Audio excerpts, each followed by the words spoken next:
Mesdames, Messieurs, bonsoir. Nous vous disons Barka ou encore Djapama à Pan-African Media. Il est 20h ici sur votre plateau ou alors sur votre chaîne de télévision et c'est l'instant d'information.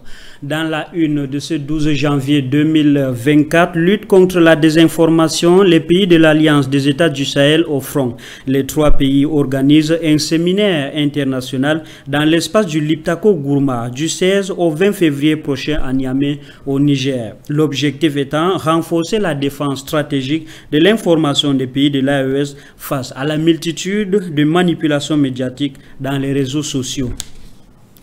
En République démocratique du Congo, la situation humanitaire au nord Kivu préoccupe. Chaque jour, la province enregistre d'importants déplacés fuyant les agressions des terroristes du M23. Et bienvenue, le manque d'eau, la famine, problèmes d'ordre sanitaire et les déplacés deviennent sans domicile fixe. Voilà comment la situation se présente. Il faut que ça cesse. CAN Côte d'Ivoire 2023, nous y sommes. Cette 34e édition s'ouvre demain samedi 13 janvier 2024 en match d'ouverture. Les pays organisateurs affrontent la Guinée-Bissau à partir de 20h d'Abidjan justement et 21h d'Afrique centrale. Qui de 24 pays remportera le trophée? La question reste posée jusqu'au soir du 11 février 2024. Voilà les principaux titres. Le développement dans un instant.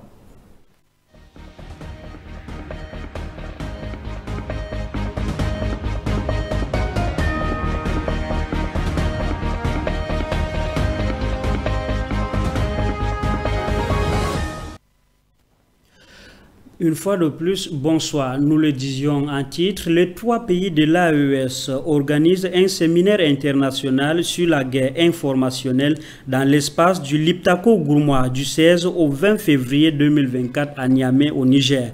Cet événement placé sous la coprésidence du président nigérien Tiani et du ministre de la Communication vise à renforcer la défense stratégique de l'information des pays de l'AES face aux multiplications médiatiques. La désinformation est un enjeu majeur dans la région du Sahel où elle est utilisée par les groupes terroristes pour séparer ou alors pour saper la confiance des populations dans leur gouvernement. Ce séminaire animé par l'ONG Tilwat et ses partenaires réunira des experts des médias, des chercheurs et des représentants de gouvernement.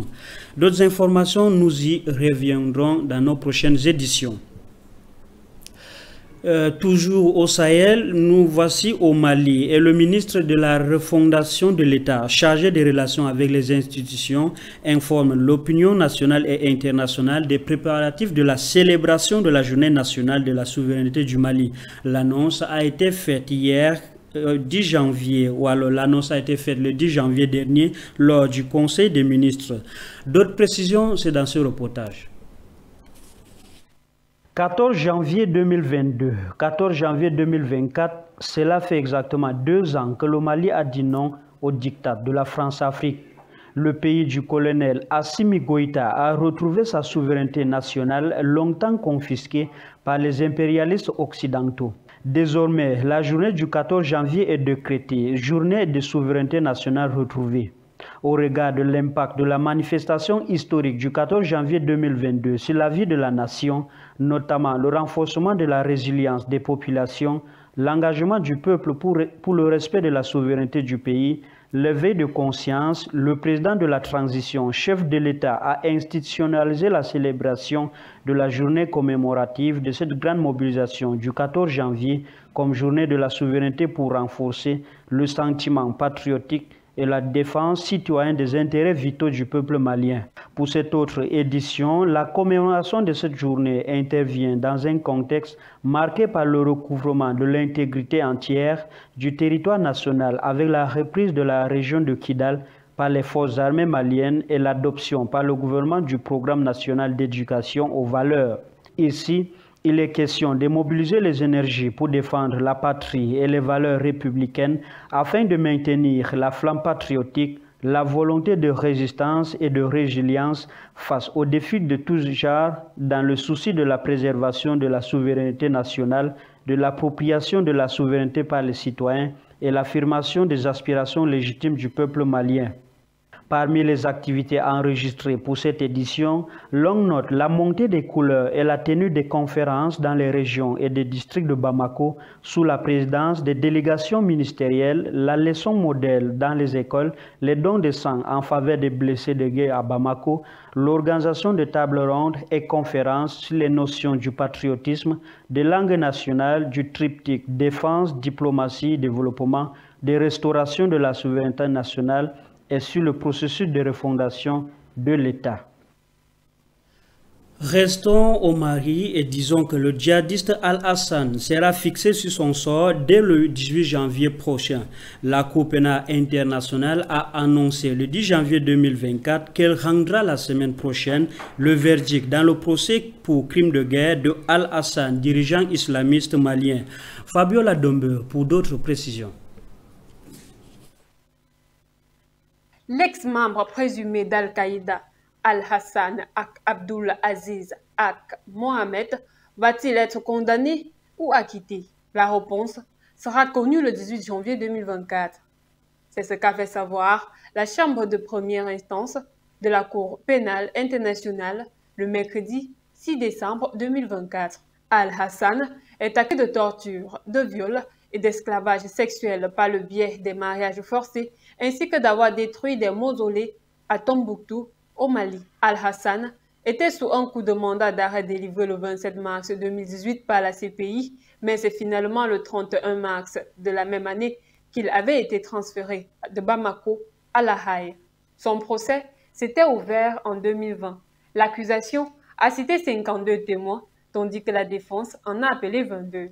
Les avocats représentant 2196 victimes présumées ont appelé 2 autres témoins. En rappel, Al-Hassan est le deuxième djihadiste malien jugé par la CPI pour la destruction de sanctuaires religieux à Tombouctou, inscrit sur la liste du patrimoine mondial de l'UNESCO. Le tribunal avait condamné Ahmad Al-Faki Al-Mahdi en 2016 à 9 ans de prison, réduit de 2 ans en appel en 2021. Et puis, dans le cadre de la CAN 2000, Côte d'Ivoire 2023, Assimi Goïta donne sa bénédiction aux soldats du ballon rond. À cœur vaillant, rien n'est impossible, a-t-on coutume de le dire. Le chef de l'État malien a joué sa apparition et aux aigles de prouver qu'il a eu raison de leur faire confiance. Illustration, la cérémonie de remise du drapeau national, tout un symbole. Dites-vous, Foutndidi. Le président de la transition du Mali, le colonel Assimi Goïta, le 12e joueur des Aigles, a promis à ses coéquipiers de faire les meilleures passes de balles, des tacles d'envergure, sans oublier des dribbles spectaculaires dignes d'une remontada depuis le palais de Koulouba. Il a partagé sa feuille de route lors de la cérémonie de remise du drapeau national, jeudi 11 janvier 2024. À l'occasion, il a exhorté les Aigles du Mali à remporter la Coupe d'Afrique des Nations 2023. Le colonel Assimi Goïta a tenu à leur marteler que la remise solennelle du drapeau national les engage désormais en tant que combattants du ballon rond à défendre avec honneur, loyauté et dignité les couleurs de la patrie. Il ne voudrait pas leur mettre beaucoup de pression, car il sait que les Aiglots sont conscients du défi à relever, celui surtout de ramener la coupe au Mali. Selon le colonel, le défi n'est pas au-dessus de leur capacité professionnelle, ce défi n'est pas également au-dessus de leur talent, car impossible n'est pas Mali. Il s'agira donc pour les Aigles d'affronter chaque match avec un état d'esprit de guerrier, en se disant qu'ils sont les plus forts, les meilleurs des meilleurs, et rien ne peut les arrêter dans leur volonté d'apporter la coupe au Mali. En tant que premier supporter des Aigles, le chef de l'État a réitéré tout son soutien et celui du peuple. Comme qui dirait, si vous voulez avoir quelque chose, faites quelque chose que vous n'avez jamais fait.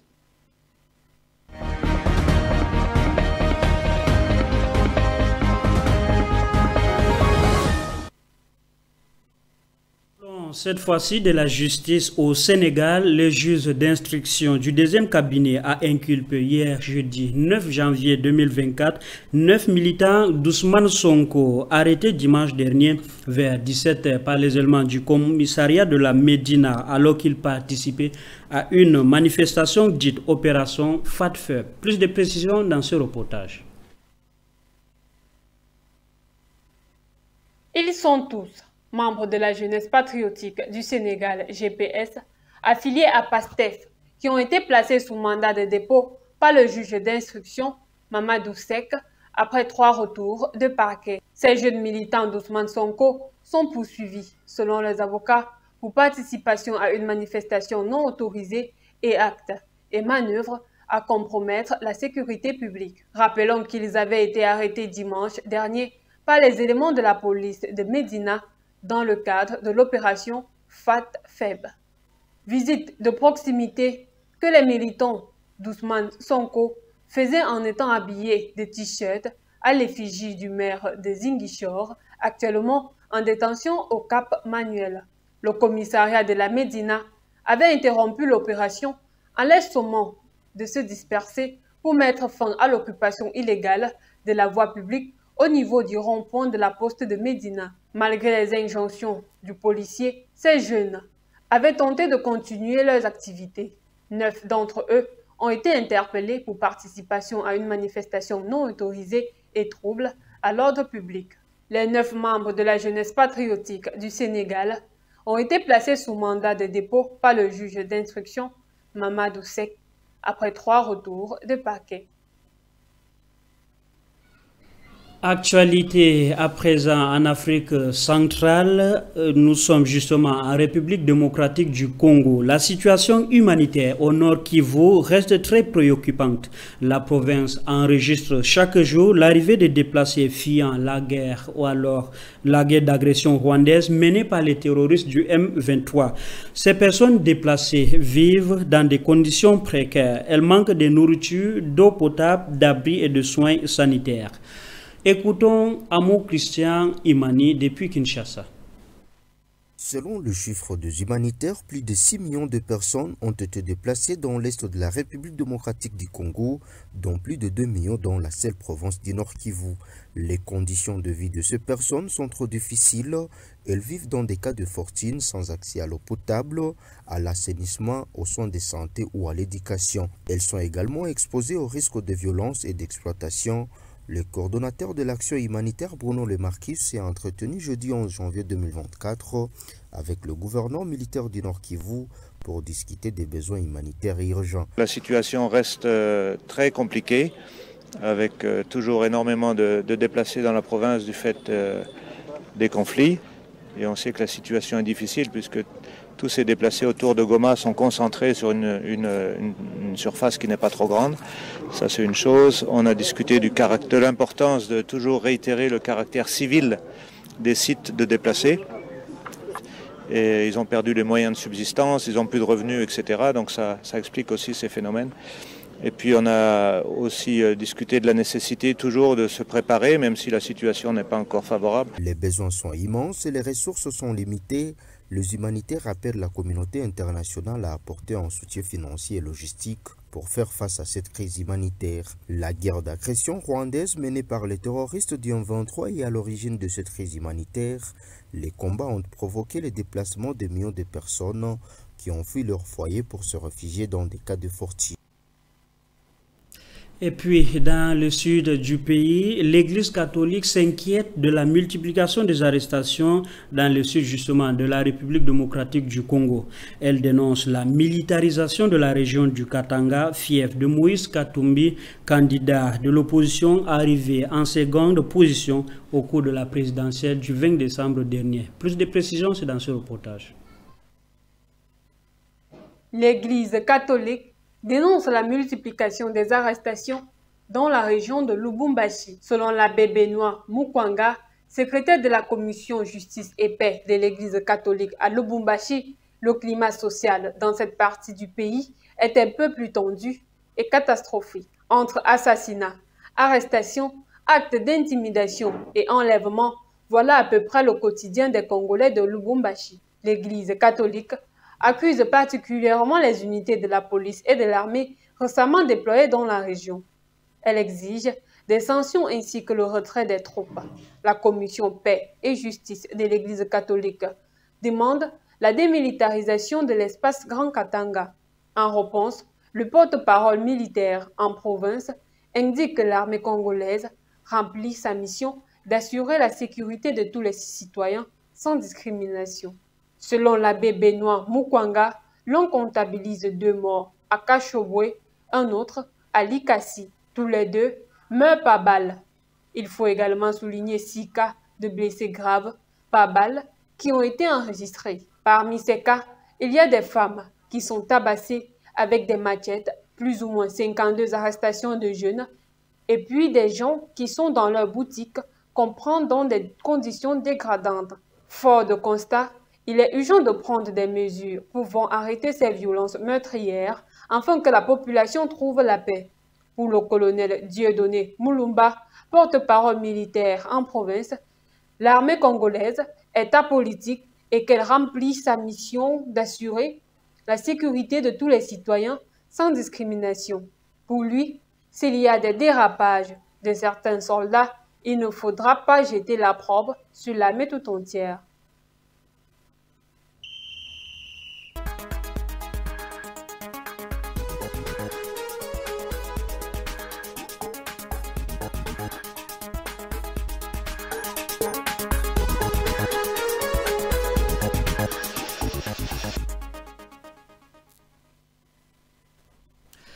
Coupe d'Afrique des Nations 2023, la Côte d'Ivoire accueille l'Afrique du football du 13 janvier au 11 février 2024, comme vous le savez déjà. 24 pays vont rivaliser d'adresse et de courage pendant 1 mois de compétition pour qu'un seul remporte le Graal final. Les petits plats sont mis dans les grands pour que la fête soit justement belle. La chronique de la soirée est signée Alain Diop. A cru, le pays a mis les lames qu'il faut, là où il faut, à l'image d'un François Albert Amicha, le président du COCAN, et surtout, il en a fait un problème d'État. Le vice-président Maïlet, qui contrôle le portefeuille du sport, est au four et au moulin pour que cette catharsis sportive fasse oublier un temps soit peu la politique, les angoisses quotidiennes et que le continent vibre à l'unisson autour de ce cuir rond sur le rectangle vert. La compétition regroupe les 24 meilleures équipes du continent, repartis en 6 groupes de 4. Le tournoi se déroule suivant une phase de groupe, laquelle se poursuit par une phase à élimination directe, à la manière de l'Euro ou de la Coupe du Monde. Les 4 meilleurs troisièmes, soit 16 équipes, se qualifieront pour les 8e de finale, après quoi les matchs par élimination directe, match unique incluant le cas échéant prolongation et tir au but, se prolongent via les quarts de finale, les demi-finales et la finale jusqu'au sacre de l'équipe championne. Entre la phase de groupe et la phase finale, le vainqueur aura par conséquent disputé cette rencontre. Au total, 52 matchs seront joués durant le tournoi. Les Africains et le monde entier vont se régaler à cette 34e cuvée de la Coupe d'Afrique des Nations.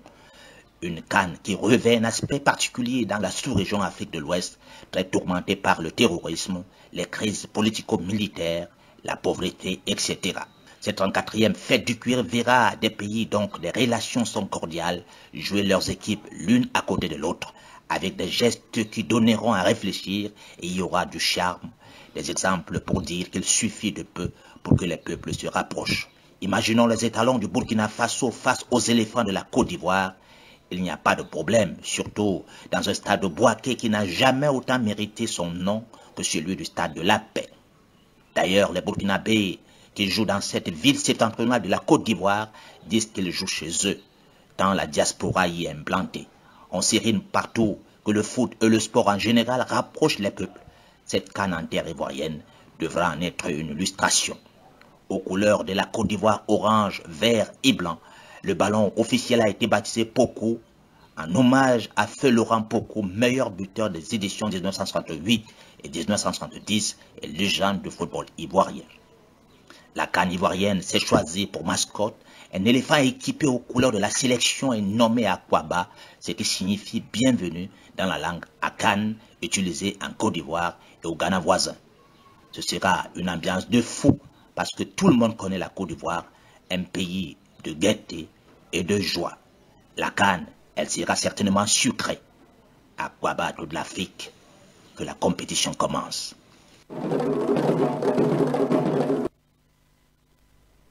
Aquaba, et justement, nous souhaitons donc une bonne chance à toutes les équipes qui prennent donc part à cette grande compétition du football continental. Mesdames, Messieurs, c'est ici que nous mettons un terme à cette édition d'information. Rendez-vous la semaine prochaine sur la même chaîne. Bonsoir à tous.